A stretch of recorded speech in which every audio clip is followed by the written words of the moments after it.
Hi guys, hopefully this is working just now. Sorry I'm a couple of minutes late. I'm trying a different piece of software, bit exciting, but of course has some teething troubles. So hopefully this is working. If you're in the stream and you can hear me and everything, please can you let me know if everything's working fine, and we'll get started in a minute. Oh, Cricket's here straight away. Hi there, Cricket. So good to see you. And you've changed your name already. Awesome. Um, yeah, good to see you. And we've got Nails by Sharon. Yeah, sorry guys if I kind of, seeing as you guys are both YouTube people, I can do this just now. Sorry if it went a bit weird. I'm trying Streamlabs for OBS just now. So I'm using, unplug that. So I'm trying to use the remote control to work my OBS, which is all totally different. So I have all these buttons on my mobile phone, which means if I hit screen, there's nothing dodgy on my screen, not that there would be. If I hit screen, that should automatically take me and show me what you're saying, and then I can hit full face and it goes back to my ugly mug. So pretty awesome.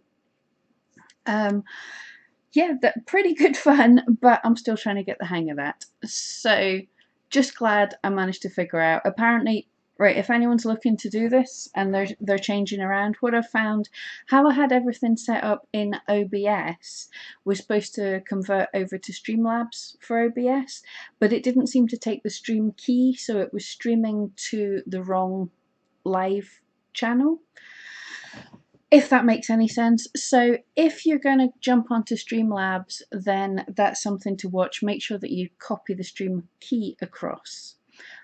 I'm not going to show you how to do that live because I'm not going to give out my stream key to you guys so you can all stream from my account. But yeah, I just followed Nick Nemman's tutorial and got into that, but that was just one small teething trouble, which was pretty awesome, but good fun. It means once I'm up and running, I don't have to keep on, hopefully I don't have to so much keep on trying to find my OBS. And I've got another thing I want to trial that should be set up in my Streamlabs. I'll just check if it's there. It should be there. Can I just ask if any of you guys are not subscribed to this channel, could you subscribe? Now, totally, I'm not trying to trick you into subscribing. You can totally unsubscribe immediately afterwards, but I've just got something I want to see if it works through the Streamlabs. Just a bit of fun. Anyway, while we wait for that, let's do what we're actually supposed to be doing. So I'm Pam Duthie. I'm here to help you craft your career with creative marketing and artistic inspiration. And today we're going to be having a wee look at my real-time Etsy sales for the last month of April. And before we even start, I have such a confession that these are not going to be good numbers. I'll explain later, but I want to keep honest with everyone, and I'm showing some real life actual figures from a real channel and some channel shop. I watch too much YouTube, from a real live shop, and sometimes it's not going to be quite as good. Some months are not quite so good, and I know exactly why this month wasn't quite so good. It's totally my mess up. Oh, I've got everyone here's already subbed. That's awesome. Well, hopefully it will happen sometime. Hopefully someone will come along that hasn't subbed and we can pounce on them and ask them to sub. It's just mainly me being childish. I've wanted this little zombie that pops up on the screen forever, and I've figured out how to do it. And now I need someone to subscribe. Okay, and also, as well as our regular Sunday chat, Wendy in the Pam Duthie's Felting Friend Facebook page asked a whole bunch of really awesome questions. So once we've got over looking at the failure that is my shop for last month, we can get into her questions. But before we get started, I just want to know, what have you guys crafted this week? What have you done? Have you had a good week? Personally, myself, it's been pretty awesome. I have Sharon, I'm not sure if you unsub and then sub if it works, but it can't help. So yeah, if you don't mind, go ahead. Personally, for myself, I've had a pretty awesome week. If you didn't see my live a couple of hours ago, that was just for a bit of fun, because I managed to get a really good mic cheap secondhand on eBay. So I wanted to see if I could do some outside broadcasts. That's for another project that I've got for in the future, but I'm wanting to be able to film outside with the dogs, have a bit of fun, see the Scottish scenery. So that's for a super secret thing for the future. I have, this is funny, when Drew from British Cook, when I was on his channel, I was saying that I'd scripted like 5 videos.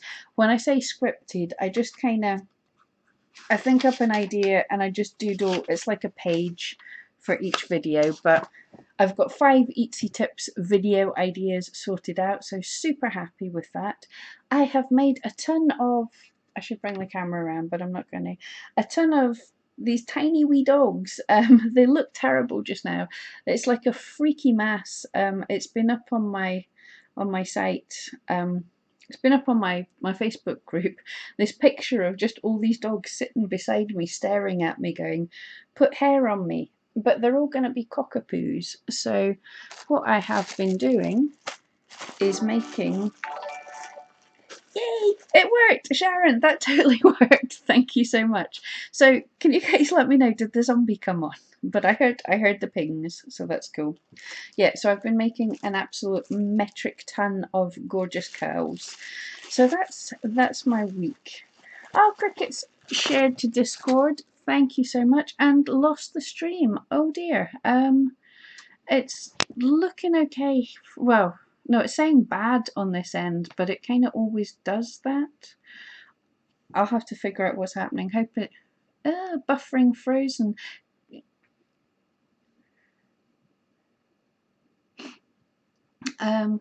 Sharon heard the noise but didn't see anything. Oh, drat. Okay, I'll have to look into that. But at least it's making the noise and it's showing up, so that's kind of good. At least I get an announcement. And Cricket saying the screen's buffering and freezing. That's a pain. Sue saw my live and it was good. The sky was white behind, which made the picture look hazy. When yeah, I noticed that in the replay myself. I need to face into the sun, having the sun behind me, and I should have known that. I look at photography and stuff. I should have known that, and it was the main reason for. It's the main reason for me wearing the sunglasses, apart from also the having ridiculous hay fever and my eyes were streaming, so that's to hide that. But yeah, totally, I should be looking into the sun and it'll look better, so that's good to know. It was just a wee trial to see if it worked, but I'm actually pretty impressed with the quality, so I can head up the hills at some time. Cricket's back and it's okay. It might be my own Wi-Fi. It could be a combination. I see even some like even Nick Nimmin, sometimes the stream drops out and stuff, so I think it might be. Actually, if we think about it, this whole thing is blooming amazing that I can sit and talk to my webcam and we can all be talking together. It's so the fact that it's streaming to my Wi-Fi all the way to whatever the internet gods are and then sending it down to your computer is actually pretty amazing. So I hope the stream is okay. Yeah, so let's. Oh yeah, and Cricket said that she'd shared to Discord, which thank you so much. That's amazing. I have not got the hang of Discord yet. I've only joined Nick Nimmin's Discord, and I haven't got the hang of it. It's something I've got to work on. Oh, Sharon's been having major illness flare-ups and hasn't got anything done in a few weeks. I'm so sorry to hear that. I hope you feel better soon. I know you've been having a difficult time, so sorry to hear that. Right, so let's dive into my shop. Right, I'm excited to do this. Please work. Hit the button on the remote. Like when I'm more better at this, I won't be doing it like an old woman. Cricket's dancing over the awesomeness of the internet. I know, it's so weird that we live in a time that technology is so much that we don't even understand how it works. I was saying this to someone, we were talking about SEO, and I'm of the feeling now that we're pretty much at the stage with SEO that even the people working on the algorithm don't completely know how it works. It's a lot of artificial intelligence going on now, so yeah, we don't know don't know what it's all about. Oh, Cricket shared my stream to Nick's Discord. Thank you so much. That's so sweet of you. Right. So this is my stats, my shop manager, and let's have a look and bring it up for last month. And as I said, I have confession to make. I didn't have such a good month last month. As you can see, my views are down nearly 30%. And I was wondering why it was so down until about the middle of the month. I was going, what's going on here? But I was still busy with catching up with orders. I mean, I still have a ton of orders to do.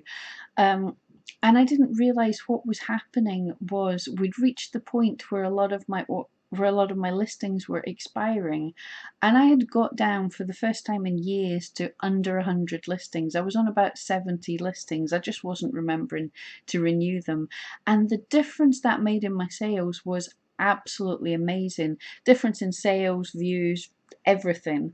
So it was an unexpected wee science experiment, but yeah, dropping below 100 items in my shop was a killer for my shop, so don't do that again.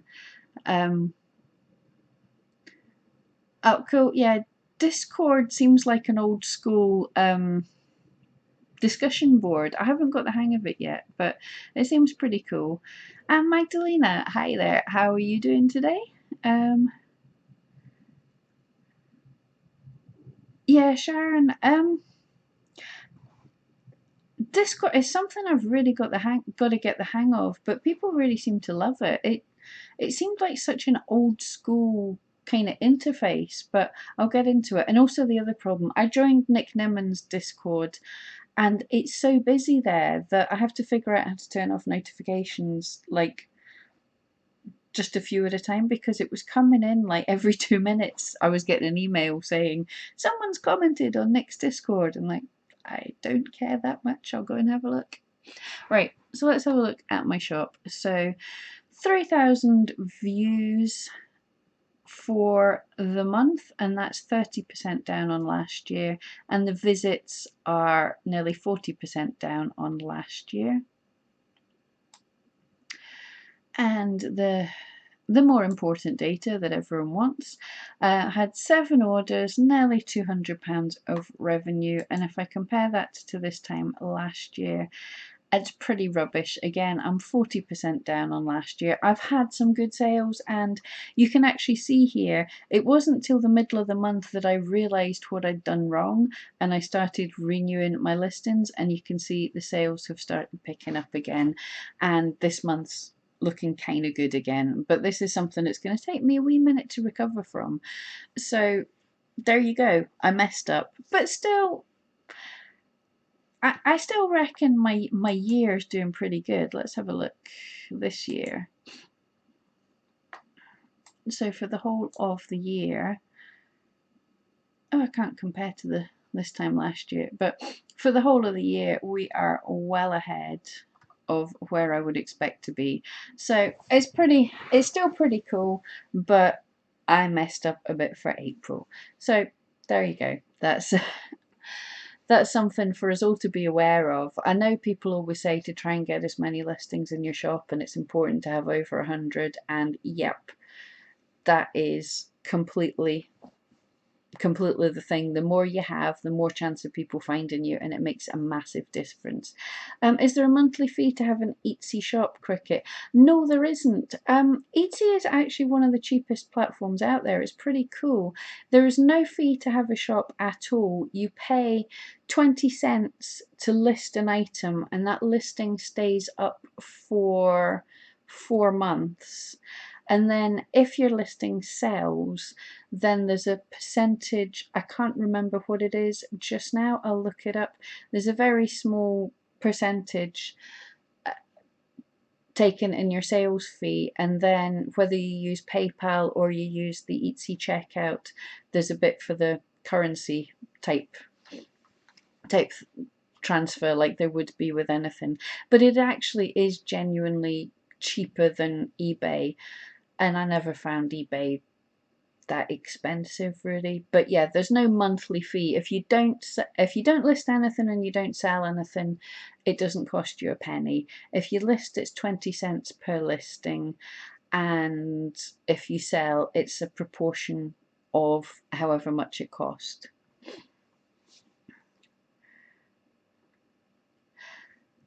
Hallie's house renewing, does it help sales? Yes, in a couple of ways. First of all, this case I was renewing listings that had expired. They'd gone past their 4 months, and when they do that, they're just taken off your shop. But they're already in your listings. I can show this. In your listings part of your shop. Oh, computer's running slow today. 3.5%. That is probably right, Sue. That sounds about right to me. So in the listings area of your shop, this default's coming in at your active listings, and you see I've got it up to 141.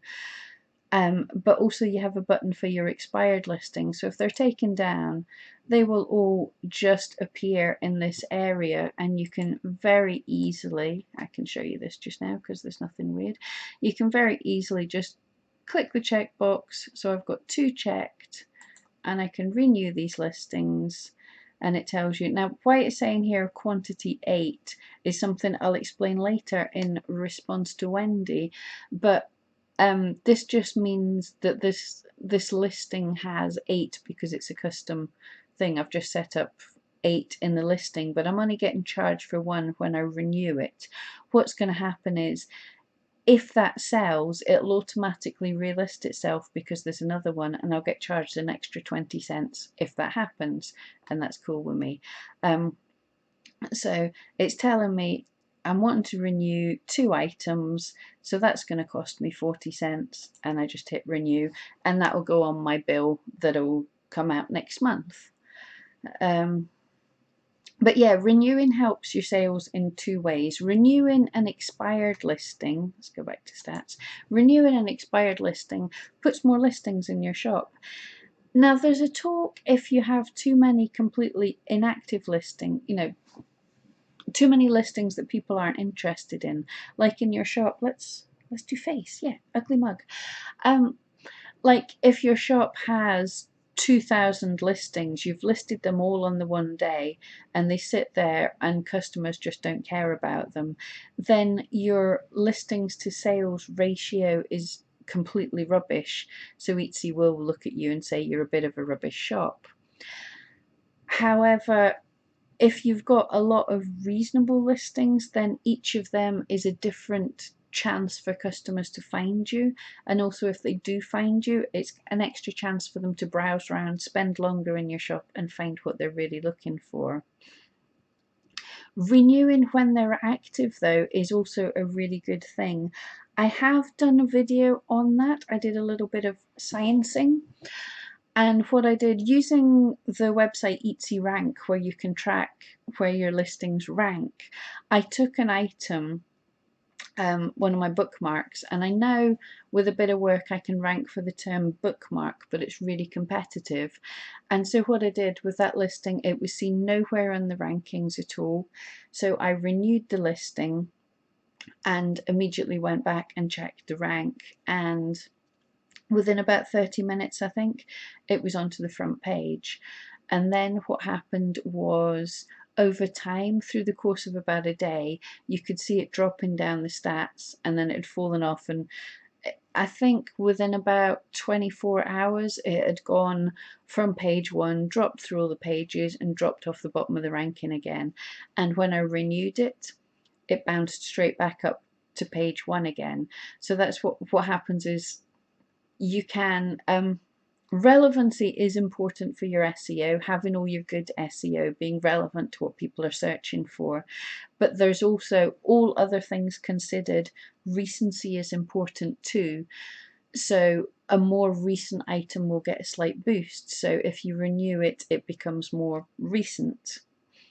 Exactly the same if in that time it had sold and been relisted. I think it did in that experiment. It sells, gets relisted, that gives it a boost as well. And what will happen is, if you're on the front page and you renew it a few times and it gets a few sales, then the drop starts to get slower because Etsy goes, oh, this is a good listing, it's making us money, so it'll keep you up there higher. That's kind of how, if you have an item that you know is good and you know it will sell when it's on the front page, you could spend a couple of days just renewing it every now and again to keep it seen, and then hopefully people will start buying it.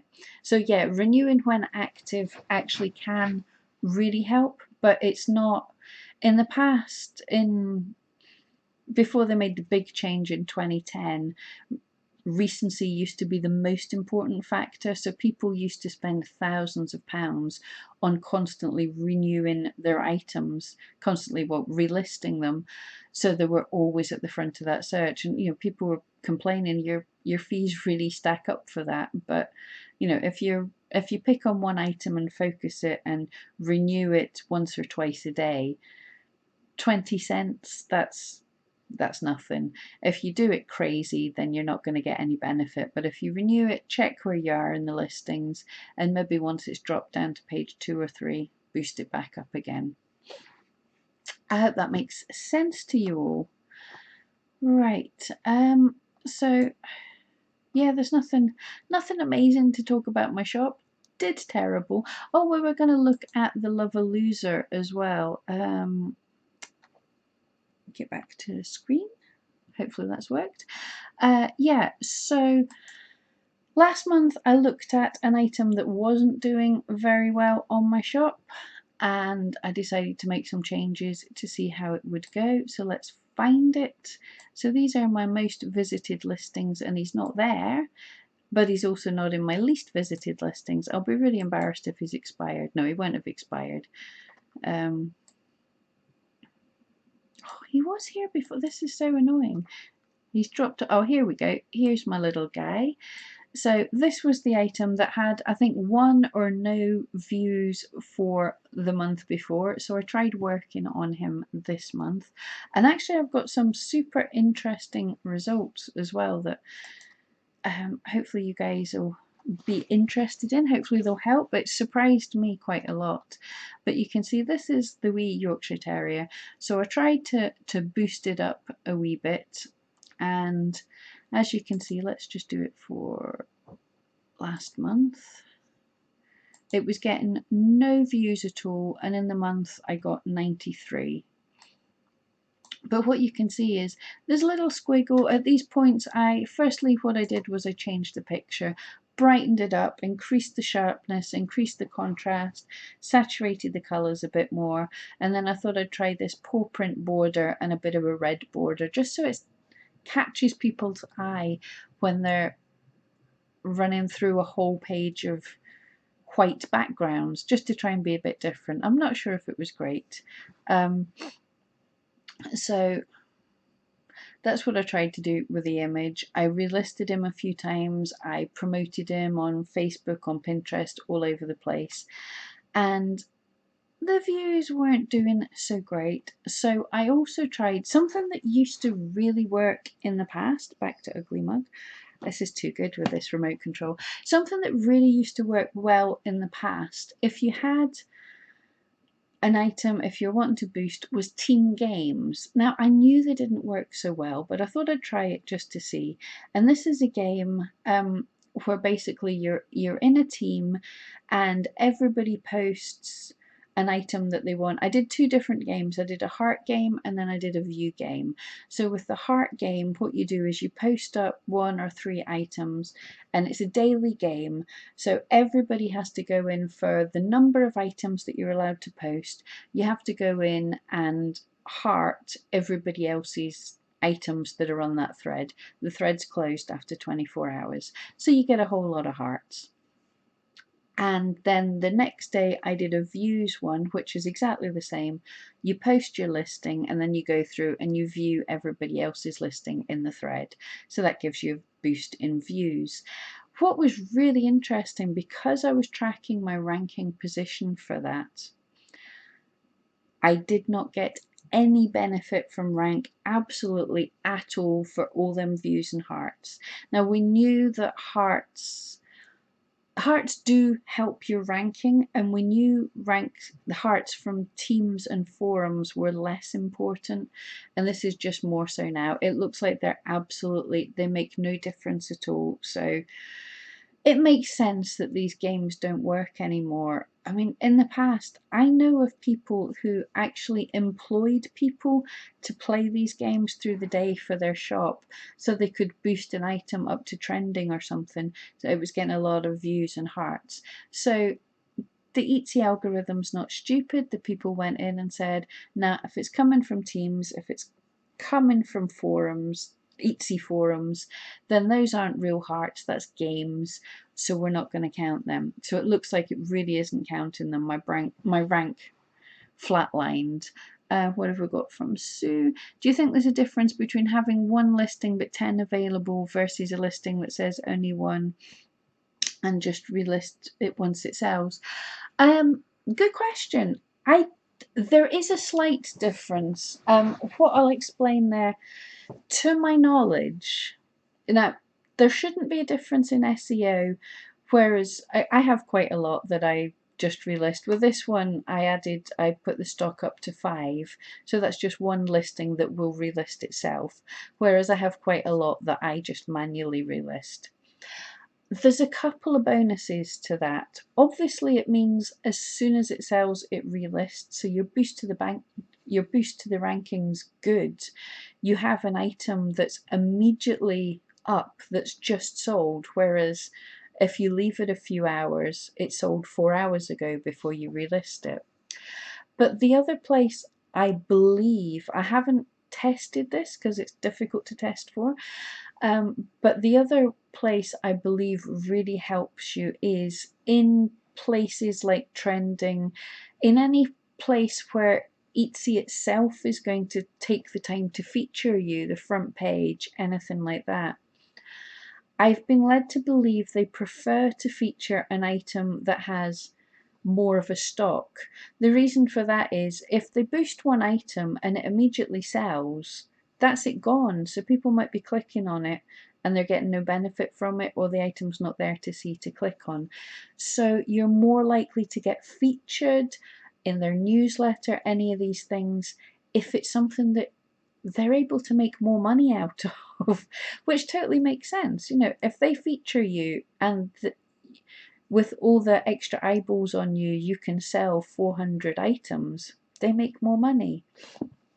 So yes, if you can, if it's something you can remake, it's better to have more in stock, I believe. And to be fair, anytime I have in the past been featured on Etsy's newsletters and on the front page and things, and that was always items that had a stock. Excuse me 1 minute. I hope that's clear there. All right, lip smacking noises, really sorry. Let's get back to this wee guy. So in that month, I went from no views to 93 views, which is pretty good a difference. Yeah, Sue, it's an awesome question. I love this. I'm having to think on my feet and go, right, and yeah, that's totally it.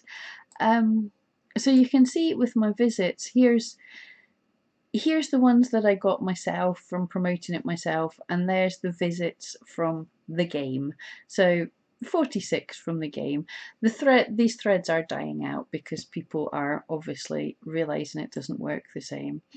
And so my traffic sources, 71 views from Etsy. This is mainly from the game, and also just relisting them, be more active, they'll get spotted a wee bit more.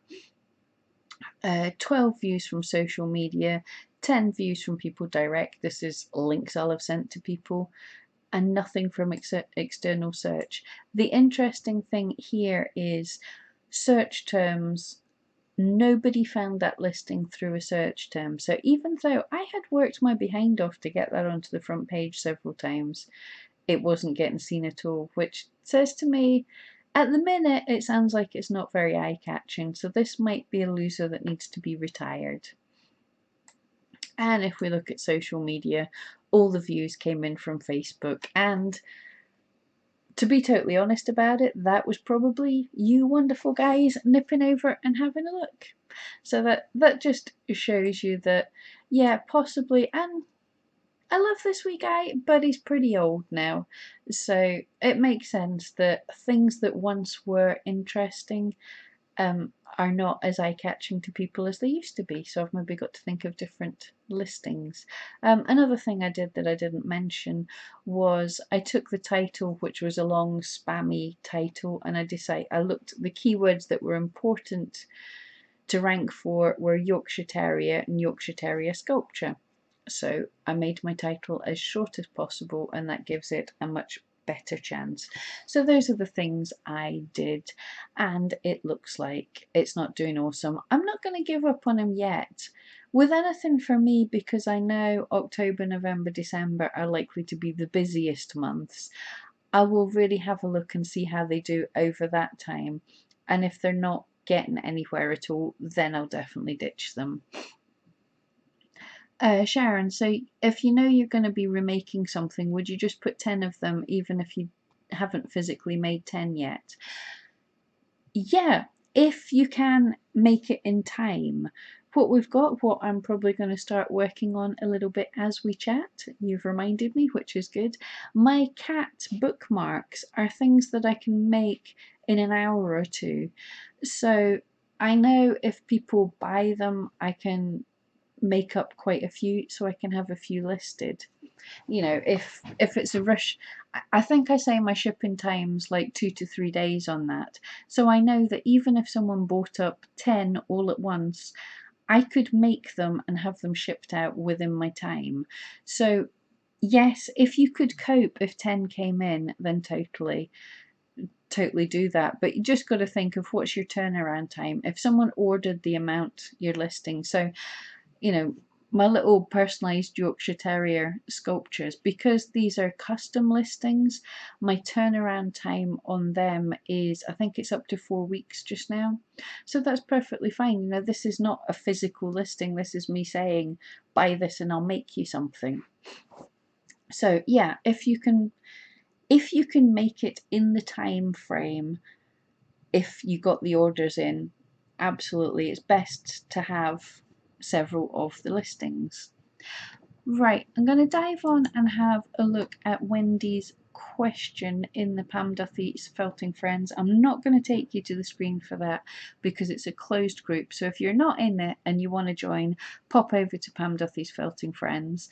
But it is a closed group, so I want to keep everything that we've got in there kind of private.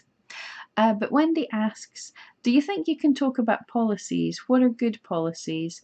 How do you list a commission and what do you ask for a deposit? And how does one list something that can be made to order in a different colour? Right. So I will try and get through all of them. They're really good questions. So back to screen. So I'll start with listing things in a different colour. Right, I'm going to get lost and click on the wrong place here. So I'm nipping into listings. Is that the right place? Yep, that's the right place. So on. Hi there. No problem with people being late. I know, as Drew was saying, British Cook in his stream earlier today, it's been utterly really been bad for YouTube giving notifications for people anyway. So I'm just delighted when anyone turns up. So great to see you and great that we get to hang out for a little while. Okay, so how do we, what was the question there? How do we do listings in different colours? Right, I will see if I can find this.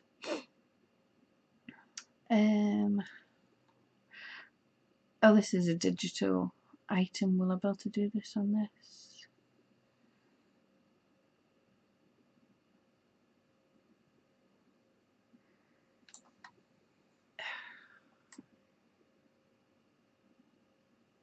I'm not sure if I can do this on a digital item. I'll have to go and try and find a different one.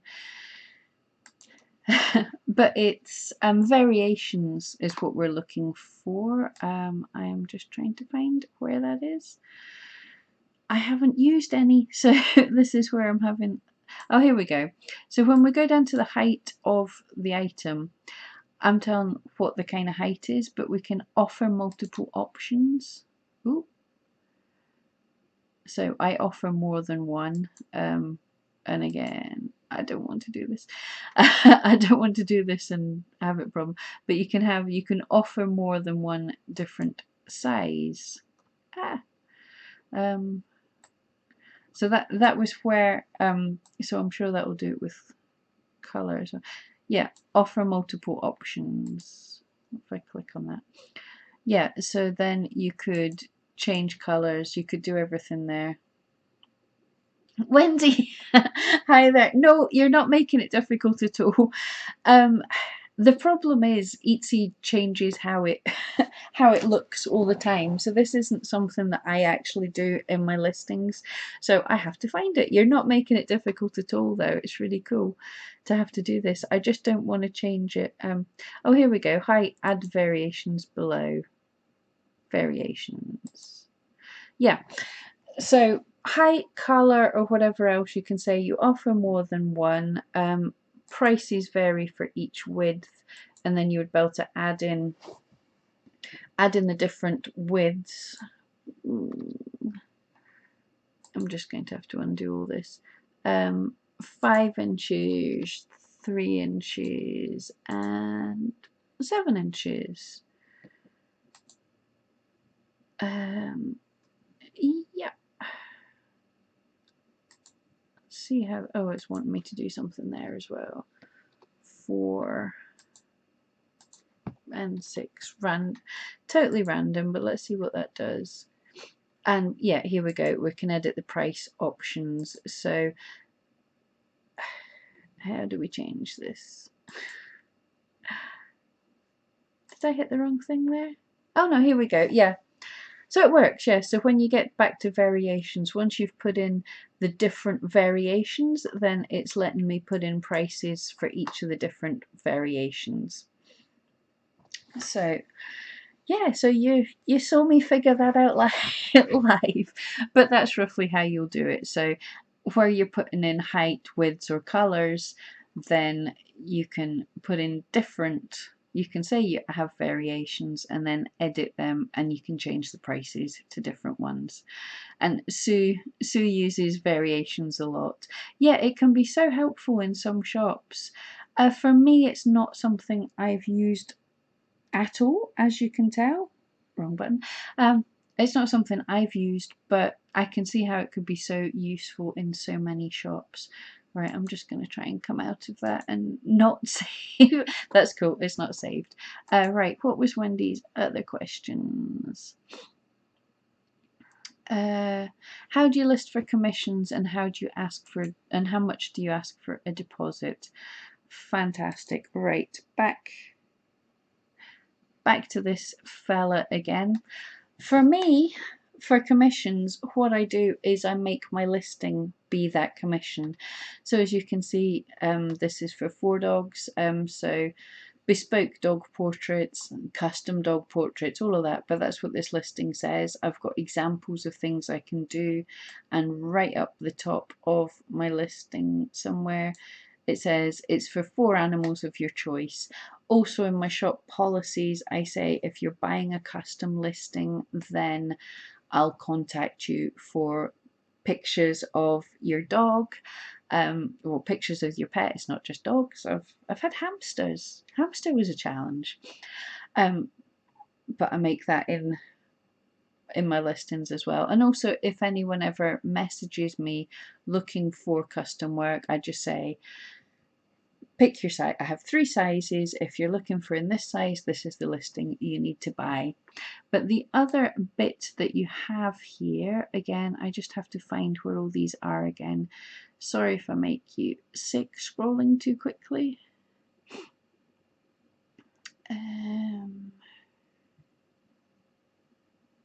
Yeah, here. So when you run down to custom orders, you could have a listing of just a normal item that's already made, and when you come down to custom orders, buyers can request customization, and that means if they click from something that's got that ticked, it will send an email to start a custom listing. So they'll message you and say, from this listing, can you make me X, Y, and Z? And quite often people will click on that. Personally, the customizations, the alchemy tab, I find it really, really clunky, because you sort of, when they request a custom item, it's asking you how much to charge, and you go back, there's a lot of back and forth, and it's a pain in the backside. Whereas I have 3 sizes. It doesn't matter what the animal is, one of those 3 sizes, that's the price. Just make it easy. Bob's your uncle, just for you, Wendy. But yeah, just to make it easy, I have a small, medium, and a large size. And if people want, I'll explain anything to them, but that's all there is, because it just gets too complicated. And as for deposits, I don't actually take a deposit. I have them pay the full price up front, but I will let them have any amount of alterations to the item. So I don't ship it until they're happy with it. I send them images once I'm finished, but I have them pay up front. I had to do this. You'll get people, want you to work for them, and then they might have asked 4 different artists, and then they'll pick the one that they prefer and leave 3 other people having put in hours of work. So that really kind of sucks quite a lot. I'm actually going to get on with my work while I'm talking to you. Yeah, so you'll have like people who just browse around and ask you to work for them. So I felt bad about it to start with, but asking people to pay up front the full price, this has worked so much better for me, because it means, especially at the run up to Christmas, I can have 40, 50 people who've ordered things and they've paid full price, and some people are going, oh, can we not just leave a deposit? I'm like, sorry, but I have all these people who are willing to pay up front. So I know it kind of sucks a wee bit, but if I get all the money up front, then if I have to buy any more supplies, then the money's there in my account. And also, they're more likely. I've only had that one person that I told you about that got really rude and refused to accept the order, and I was all ready to fight him, and then I just decided, no, it's not worth it. But everybody else, whether I'd say about 2/3 of them are happy with the initial work, and others need some customizations, and that's not a problem, but they've all been happy at the end of the day. So that's the most important thing. I do the work, I send them pictures for them to approve. And do you know, sometimes it takes a thick skin, and people get really, I've heard in needle felting groups, and people getting really upset and annoyed when a customer comes back and says that the personalized work, it's not right. But what I've seen over the years is quite often what they're saying is, they're not saying it's not any good. It might just be that there's a tiny thing that makes the dog or the cat, that makes their pet unique. You might just not have, everything else might be perfect, but just a slight tilt of the ears will just make it so much better. So really, really, it's important to sort of shelf your ego a little bit and just ask them what it is they need. And quite a lot of the time, some of them have gone back to me with some really great suggestions, and when I've worked on it, I've been so much happier.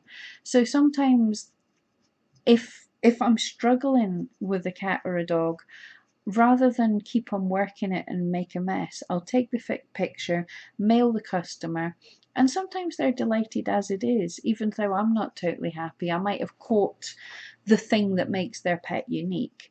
Other times they can specifically say what it is that's, that's good, but this needs changed. I much prefer that. So I find it's a much easier way to do things. But yeah, you have to have a bit of a tough skin. I won't lie, there's sometimes I kind of procrastinate a bit in sending off the photographs because I'm not ready to deal with people telling me they're no good, and then I procrastinate. I send off the pictures, and the people love them. All right. What was there was more questions, Wendy, and great questions, Wendy. I really do appreciate it.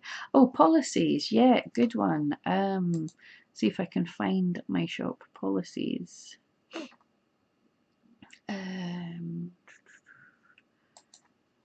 Should we go to screen? Right, my shop.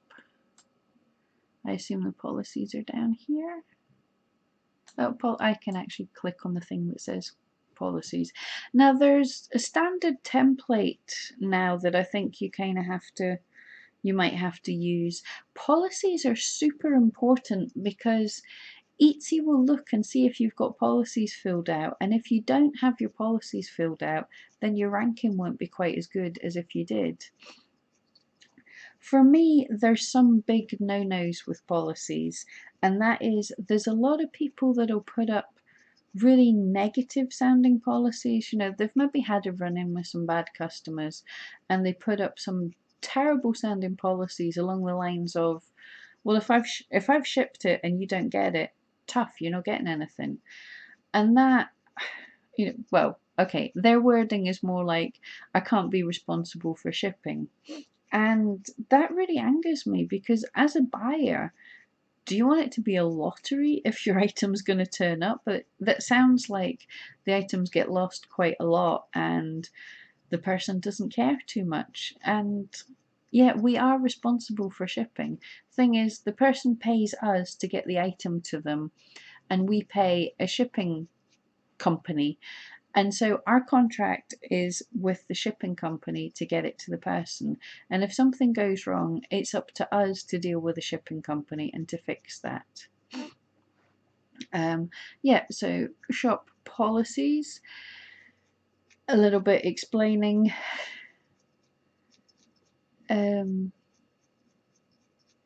not entirely sure what the end of that. Of course, they're saying if you don't like it, you don't have to have it. I don't know what that is. But yeah, explaining a bit about the shop, and then returns and exchanges, really important to add that in. So I will accept returns for ready-made items. I don't see Drew's here with his little cookies. If you weren't on his live stream earlier, he was talking about what to call people. Like where you say guys and girls or whatever. So he's gone with little cookies because he's a cook, and that just makes us all sound like little, well, biscuits for the British people who know what that is, but it makes us sound edible. But hi Drew, how did the end of your stream go?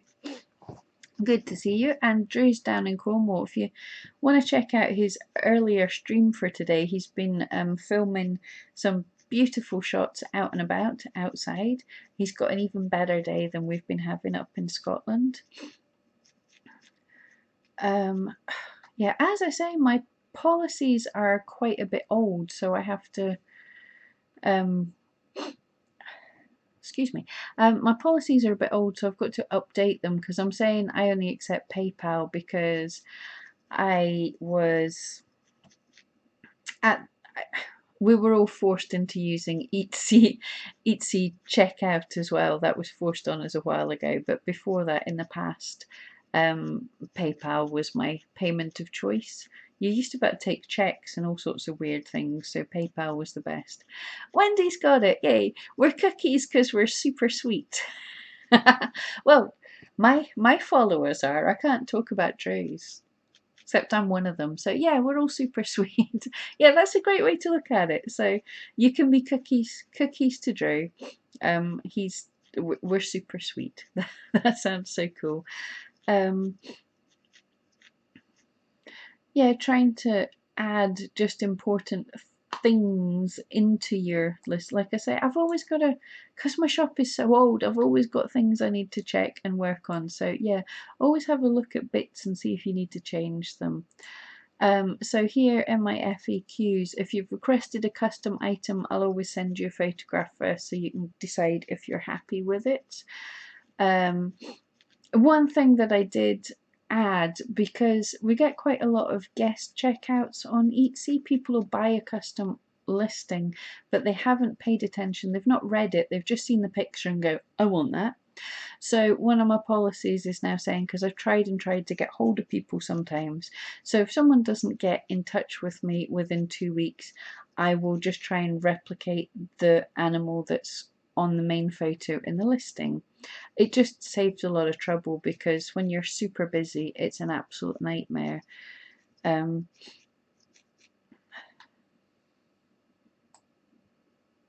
And you can add in some frequently asked questions. But yeah, that's about it for your policies. It's just, I think it's important to put in what you feel is important. What I'm wanting, what I'm meant to add, which I haven't yet, is a little more about international orders, because a lot of American customers don't realise that the UK, the British Mail doesn't give us standard tracking numbers, you know, as standard. So if they wanted that, they would have to pay for tracking extra.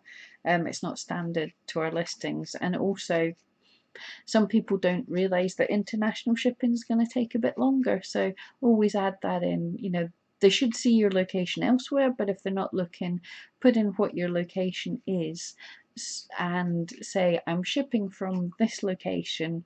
I make it sound flowery. I would say I'm shipping from my home in the west of Scotland. So it can take, international orders can take 7 to 14 days to arrive. Wendy's sitting here nodding as you talk. As what, you, me, as I talk. Yeah, sorry, I can't see you back. That would be, I don't know if that would be cool or really creepy. I can just imagine some of the big live streamers like have thousands and thousands of people straight away watching them, and can you just imagine like trying to have to keep up with thousands of little faces? So, but yeah, I can just see you sitting there thinking, yeah, nodding away. So, oh yeah, I've got to actually type. So Pam knows I agree. And yeah, Drew, the good old British Mail. Actually, to be fair, now I don't know much about the American system, but looking in forums and things, people talk about it. Guys, you'll have to let me know if this is right. It sounds like your mail system, that the carrier just leaves your parcels sitting outside, and people talk about how parcels get nicked from your doorstep and stuff, which sounds really really crazy to me. At least in the UK, it's a bit of a pain, but if we're not in when the postman comes, they'll put a wee card through the door, and I can go up to the main sorting office the next day with the card and pick up my parcel. So that just makes it really so much easier. It has to come in. Cara is just on from Oregon. Hi there, Cara. Nice to see you. If everyone, I think I know most of you, but if you're on the stream just now, if you just want to tell us where you're all from, we know where Drew's from, but you can tell us. So if you just let me know where you're all from. As I just said, I'm from the west coast of Scotland. Me and my two dogs. I'm just looking. I thought Mia was going to get up and put in her cameo appearance in the live stream, but she's a bit exhausted after a nice walk earlier on. So they're both chilling out, which is great. So just let me know where you're all from, and also what it's like where you guys are. It is gorgeous. It seems to be UK-wide gorgeous today, which is unusual because British Cook just posted up they've got splitting blue skies, and we have as well. Yes, they do. Parcels do just get stolen. That sounds like a really annoying system. So I suppose I get why people put in their policies that if the courier or the postal carrier delivered it as it was supposed to be delivered and someone nicked it, then I guess it's not the fault of the person shipping it. Whereas, you know, here in the UK, it's delivered to your hand. The parcel is given to the person. They don't just leave them lying about. Excuse the sniffing. The hay fever's terrible just now. Sue, the mail is left in a mailbox outside our house. Ah, yeah, like in the films where they're kids are going past in cars smashing the mailbox. I think they look awesome, but it sounds like a lot of work. My mailbox is in the door. The postman posts it through the door. I don't have to go outside to get my post. Our packages are just left outside the door unless it's something you have to sign for. Guys, that's really interesting actually to know. It's worryingly as bad as that. I definitely am going to have to think of throwing in the option for signed for people, because that's like kind of a worry that my little fuzzies are just being left outside, especially because in their boxes they're so light they might just blow away. Let's dive in back to this chat. Oregon, Sue's from Maine, and Drew's from Cornwall. Sharon's in Pennsylvania. I think most of you guys are American actually. It's really cool. Actually, when I started YouTube, most of my views were from the UK. So I'm loving that we're going worldwide now. Wendy CT, right, I'll make it. Is that Connecticut? That's a word I've heard of. I don't know. Sorry. It's cloudy but nice. Oh, Mum is Mary Duffy. Mum is up in Bewley, just past Inverness, and it's been overcast. Oh, that's a shame. It's been gorgeous here and it's beautiful down in Cornwall, so hopefully it's heading up to you. River City Creative is in Tennessee. 84 degrees forecast for today. I can't convert that into we use centigrade in the UK. I think we're sitting at around 20 degrees just now, which doesn't sound warm for a lot of people, but it is awesome. Sharon's mailboxes are on the curb by the street. That sounds like a pain in the backside, actually, to have to go out to the street. I suppose it makes it easier for the mailman. Our postmen do have a tough job, because I had a friend who was a postman, and what happened was they get the amount of work they're given is by the amount of houses in the street. So, but by the amount of buildings in the street. So he was getting like flats and tenement buildings that he was expected to deliver to all the people in the tenement building as if it was one house. And the poor soul running up and down stairs and everything, really, really tough. And then people wanting to know why he's not delivering so much as perhaps a row of terraced houses where it's just one mailbox. Curb on the street or on the porch. Kentucky looks to be nice out. I'm yet to go out and it's almost noon. A nice lazy Sunday sounds perfect. It's actually 5 o'clock here in the UK, nearly tea time. But it's been beautiful. It just looks like it's getting better. I bet you, in fact, I know Drew's getting a barbecue, but I bet you if I went outside just now, all I could smell is roasting meat. The second, like, we don't get much nice weather, especially on the west coast of Scotland. So as soon as it's nice, like, there is going to be hundreds of people, millions of people going to work tomorrow sunburnt, and there's going to be hundreds of barbecues tonight. I bet you the supermarkets are empty of meat and disposable barbecues. Whatever. Magdalena's in central Sweden, and they leave a calling card to collect at the post office. I think that's so much of a better system for me. I don't know if we just don't have as good a class of people, but stuff would just get nicked if it was left outside. And the difference is up where Mum is a small village, and I know we've laughed that they used to have a postman that would literally just open the front door and leave stuff on the table in the hall. And now where she lives, and it's a little kind of quietish dead end, her friends and things at Christmas time, when they're leaving packages, like, we'll be out and we'll come back and there could be like a wrapped up bottle of spirits on the doorstep. I believe she's had salmon hung on the doorstep, so it's a different world there. But yeah, I wouldn't trust people around here. Hallie's house is in Brighton. I bet it's lovely down there. I don't think I've ever actually been to Brighton, but it looks really cool in the telly.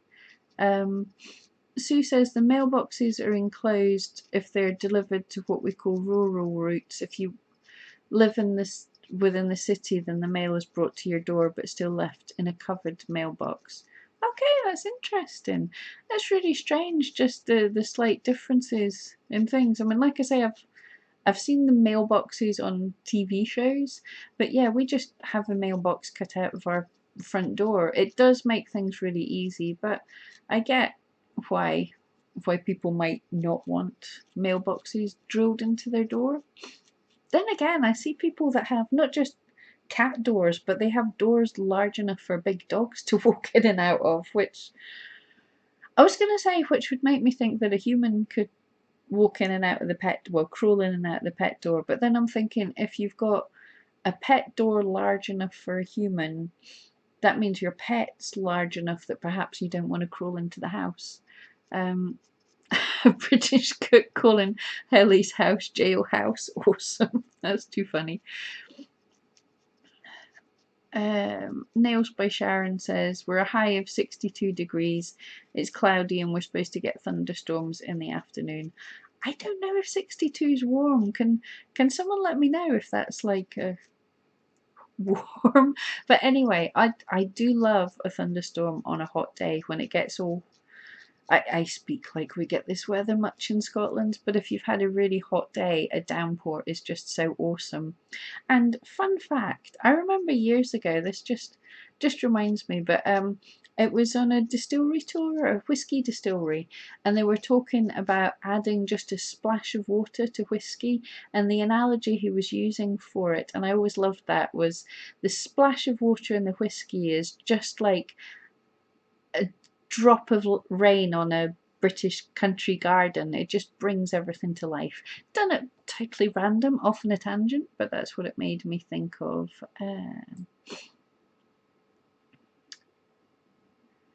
Losing the chat here. Oh, there we go. Apartments have one group of mailboxes in the lobby here. Wendy, yes, I've seen that as well in TV shows. I think some places do have that. I'm trying to remember that I lived somewhere once where there was something like that. Or I visited or something. I can't remember. But yeah, that kind of makes sense. I think it would make it so much easier for the postman. Mary, tea time, you'll need to explain that to the non-Scots. Well, that is such a controversial subject, actually. Everyone has different ways of calling these things. So first of all, before I get into my rambling, if you guys can let me know in the chat, what do you call your 3 meals a day? If you just want to type that out in the chat, and we'll see what differences we have already. And while I've been chatting, I've made a cat's paw, started to make that. I just got an order in for a bookmark, so I'm working on that while we're chatting. Yeah, so what do you call your 3 meals a day? And why I say it's controversial is all across the UK it still doesn't seem to be standard. I mean, basically, the first meal of the day, most people will call that breakfast. You're breaking your fast, that makes sense. But it's the next 2 meals that seem a bit confused. Now, even I'm a bit confused about this, right? I would call the midday meal lunch, unless it was a bit fancy, and if you were going out somewhere and you were having something a bit nicer, then I would maybe call it dinner. I would still call the middle of the day dinner if it was fancy. But strangely enough, unless you're having the big fancy meal on a Sunday, and Sunday midday big meal is lunch.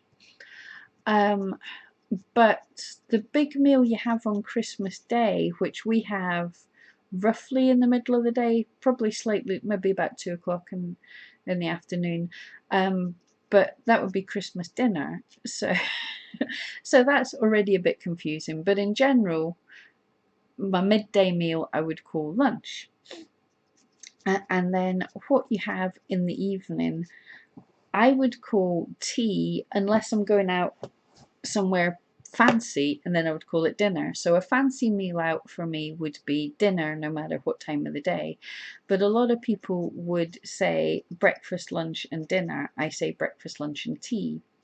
And also tea is a different, an English thing as well, where you can have high tea is a snack in the middle of the day. That's like a cup of tea and little fancy sandwiches and little cupcakes and things. So tea can also be about 3 o'clock. So it depends. It's sort of traditional. Some people eat their evening meal a lot later than others. So if you eat your evening meal late, then you might have a tea in the middle of the day to keep you going, and your evening meal would be dinner. But we tend to eat quite a bit earlier. We would eat the evening meal at about, say, 5 o'clock. So from lunchtime to 5 o'clock isn't such a long time, so you don't need a mid-afternoon tea. So you've got tea time, and then you might have supper later on if you're a bit of an oink. So that's, yeah, I don't even know if that makes sense, but that's what tea is, the evening meal in my world. Right, let's see what you're all talking about. Cara, you can request to have mail held at the facility. It's very easy to do. Yeah, I think that would be a better idea if you're wanting parcels. I think I would prefer to just go and pick them up than leave them sitting on the step. And Mum, yeah, she once had a brace of pheasants hung on her doorknob to come home to that. It's such a lovely wee quiet wee village where things like that can happen. A British cook loves distillery tours. Yeah, that was a thing. My parents, now my mum's going to be shamed once more, but no, my dad loved his whiskey, and obviously Scotland, there's a lot of distilleries and you can do distillery tours, and the really good distilleries tend to be in really scenic, beautiful areas of Scotland, because basically they need good water to make the whiskey, and the good water's in the glens, coming off the peaty hills, giving you lovely water. So the distilleries can be in beautiful locations. So you can do a tour of a distillery, but you can also do tours of various distilleries. And one time when we were kids, we were at a summer camp just a week away, a little place, and I'd gone for a walk with a few friends and we'd got a bit lost. Now, my parents were away touring Scotland while we were at this summer camp, but as I came over the brow of a hill, we were completely lost, and I looked down and says, "Oh, there's a distillery. It's okay, we can get back. My parents will be there." We climbed down the hill, and there was my dad's car. They were having a tour of the very distillery that we, getting lost, randomly found. So yeah, my dad's an Alkie. Well, he isn't. Well, he wasn't. My dad's no longer with us, but he wasn't an Alkie. But he did love his whiskey, and he did love to drive a whole lot. 62 degrees Fahrenheit is 16.6 Celsius. Sharon, thank you so much for the epic Googling. I must be getting tired. I'm losing the ability to speak.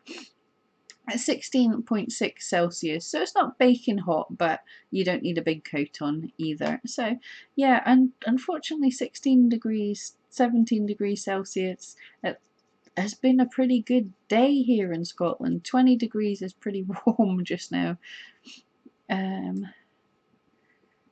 Mary says, in Prague we don't have letter boxes in each door like in Glasgow, so our letters are locked in mailboxes inside the main entrance, and parcels need collecting from the post office.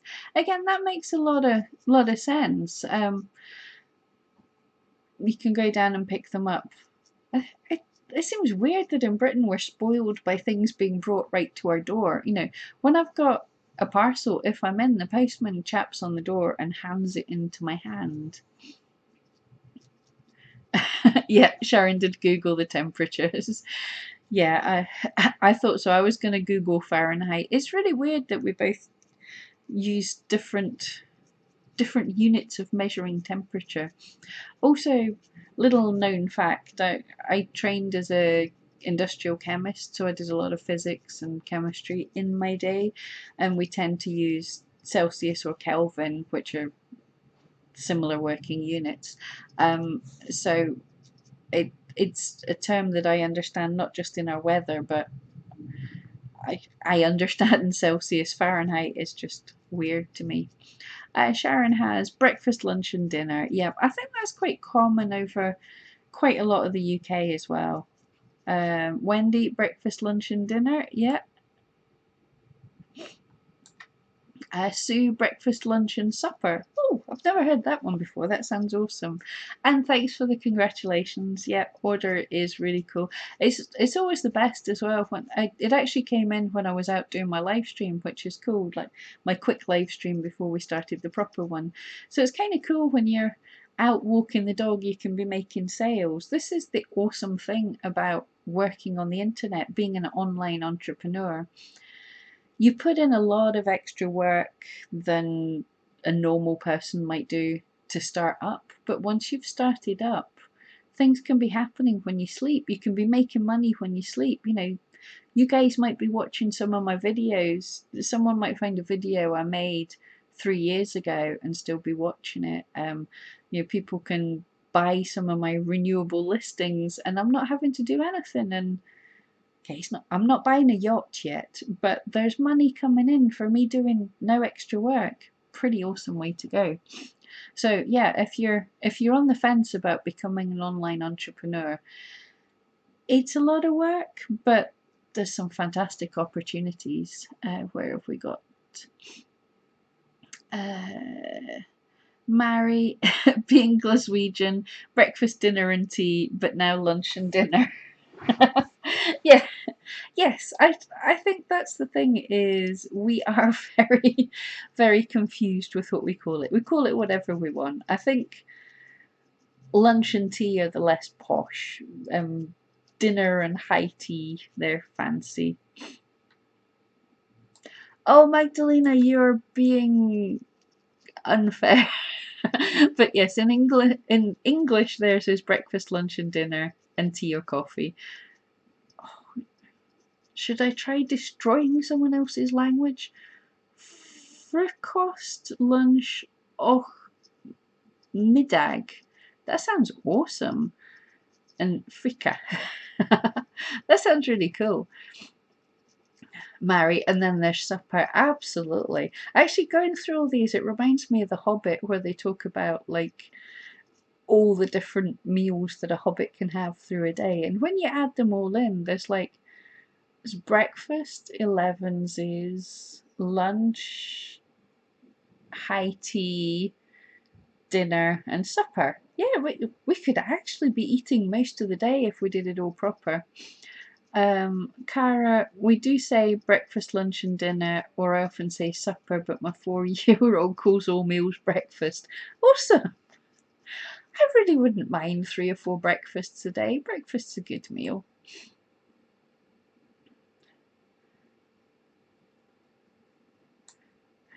Mum, yes, we were pleased to see you. Yeah, when we got lost wandering around, it was Pitlochry area.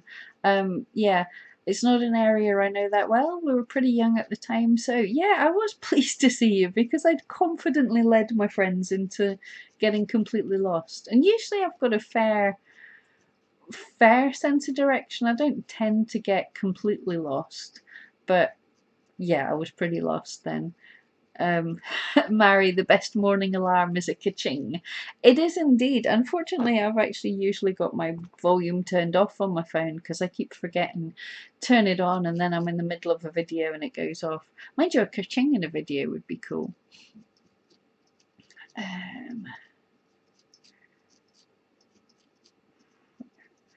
So yeah, it's really cool. You can be doing something random like shopping, and suddenly you hear a ka-ching. That's the best sound in the world. Yeah, I heard someone say once they were in a craft store when the ka-ching went off, and like a few people gave them a wee smile. They're like, "Yeah, I know what that is. That's cool."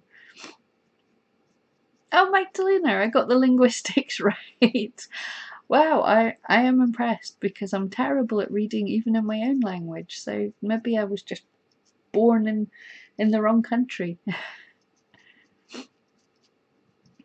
Oh, Sharon, you have dinner around 5 and then around 7 you might have a dessert. That's an awesome way around things. Yay. Have dinner later on and then you don't need to have supper and you feel like you're being good. But yeah, I fancy the idea of my tea taking a good couple of hours. That sounds like a cool way to live life. Drew lost the stream. Oh, sorry about that. Guys, can you let me know how the stream is getting on? I know at the start some people were saying there were some problems with it. I'm on the right screen. Let's have a look what YouTube's telling me. It's telling me I've got a bad stream, but it always does that. And we have Danielle at Cutting the Caboose. I can stream for about an hour before I lose the ability to speak. We have Danielle at Cutting the Caboose. Hello, gorgeous. So good to see you here. If you haven't checked her out, Danielle has an awesome channel, and I believe you're going live about 8 o'clock tonight, so that's in just under 3 hours. Danielle is fab, and you really need to check her out. Drew's cutting the baboose. Yeah, Drew, step away from the keyboard. Yeah, her channel is absolutely awesome. A whole load of things. I'm just going to nick the line that everybody else has been using, but it's about how he became a she and lost 270 pounds and loads of lifestyle gadgets and just her lovely, wonderful personality. Some really great stuff in there. Her cats, love the cats, visiting the shelter, the sanctuary to get the cats, and some tech reviews and all sorts of things. All right, in about an hour. Yep. So everybody, once I'm done here, which will be soon because I'm starving. So once I'm done here, don't forget to go over and check out Cutting the Caboose because she is really lovely and she just got 10k subscribers on her channel, so that is pretty awesome. That's a target I'm hoping aiming for this, because I remember like this time last year or so I was looking at channels that had 1,000 subscribers and I thought they were phenomenally amazing. I actually, people trying to phone me just now. Cheat, right, whoever that is, stop it. Right, I don't know how to hang up a phone. Oh, right, we're just gonna have to ignore that. Yeah. So I used to think that people with 1,000 subscribers were amazing, and the first time I saw Danielle at Cutting the Caboose was on one of Nick's live streams, and I just thought she was such a massive, amazing, not massive as in the 200 odd pounds she's lost. I just thought she was such a massive, amazing YouTuber that like she was way up here and wouldn't notice a little like me. So I'm kind of chuffed to really see you on my live stream and stuff. That's really sweet.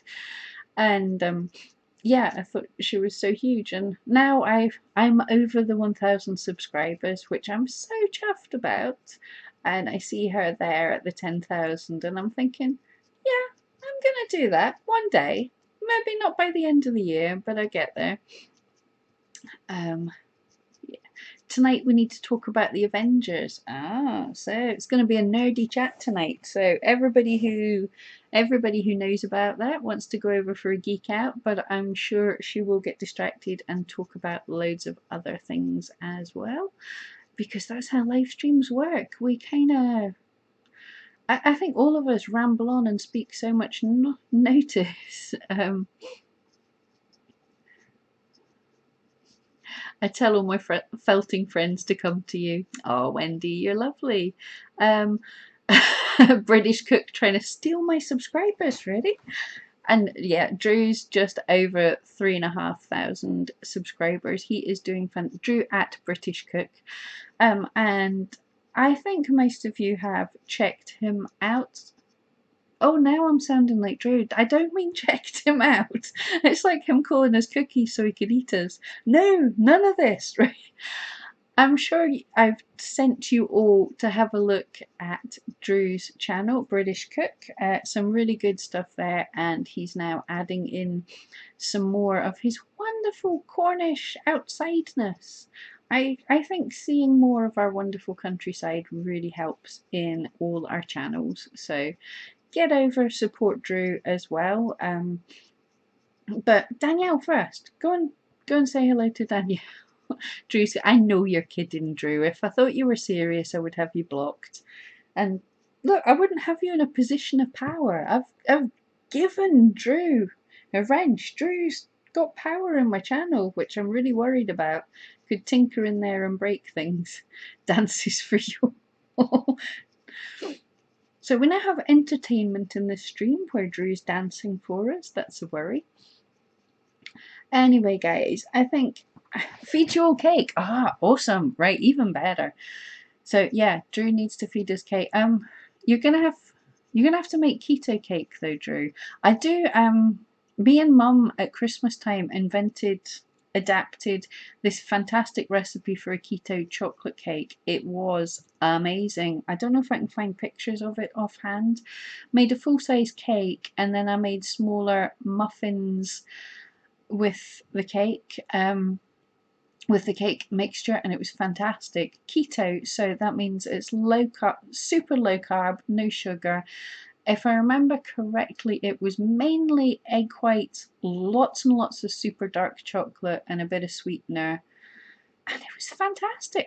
You would think we were making a big chocolate omelette, but it baked into a wonderful cake. And if you don't cook it through, it goes gooey in the center like a fondant. Fondant? Are you supposed to say that posh? Really good. So yeah, Drew, feed us keto cake. Wendy likes cake. Oh yeah, I like cake.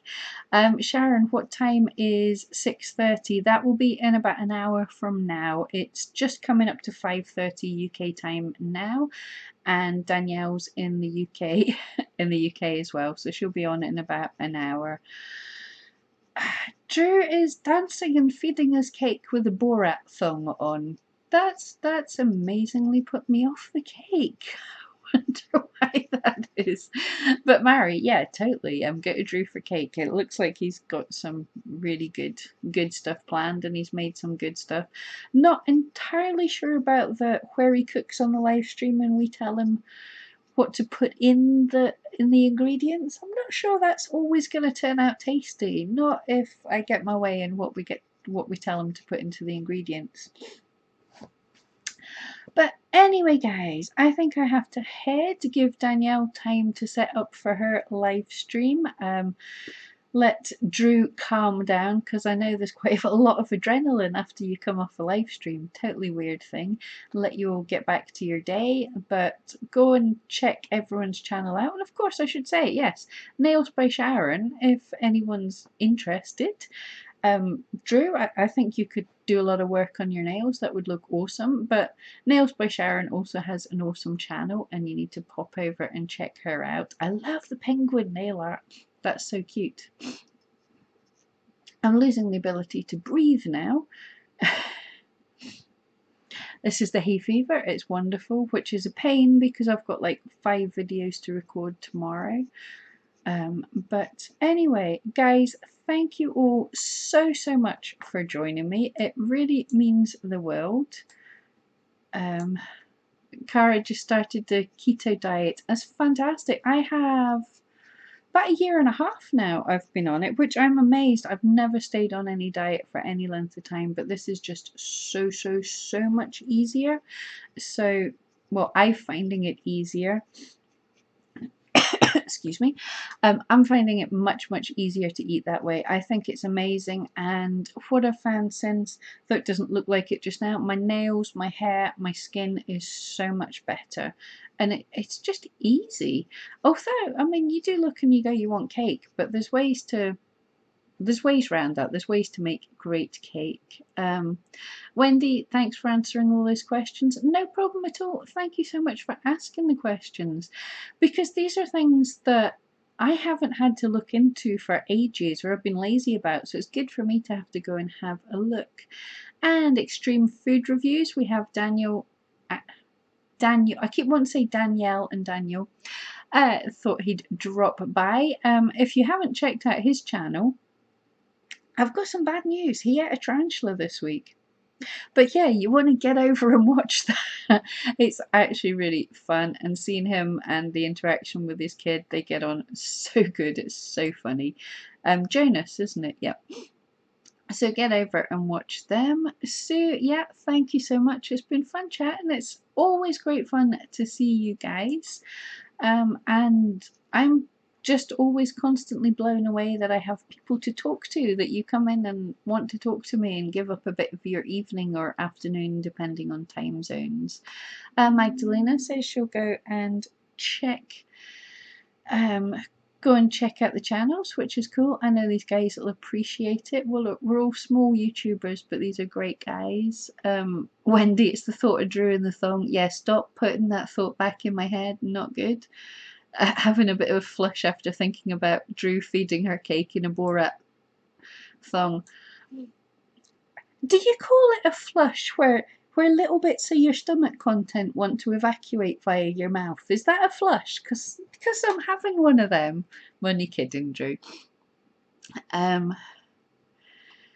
Magdalena, thank you. As always, Magdalena is just like the best support for all small YouTubers. Whenever I go on someone else's stream, there she is, giving everyone support, and it's lovely. I think we've all got a bit addicted to live streams. It's just really cool. Drew in a thong. Yeah, Daniel just picked the right moment to come by. That is not what my stream was about, but see what Drew spoils everything.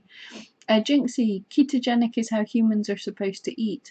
Yeah, for so many years I thought it was such an unhealthy thing. I'd been believing all the hype that other people tell us, especially like, oh, you've got to have all these balanced carbohydrates and stuff. But actually, no, we eat far too many carbohydrates. Ketogenic's awesome. And to put Caesar dressing on a salad and not feel guilty, life is great. I've got Parmesan cheese in the fridge. It's fantastic. Magdalena, Drew, please no Borat thong.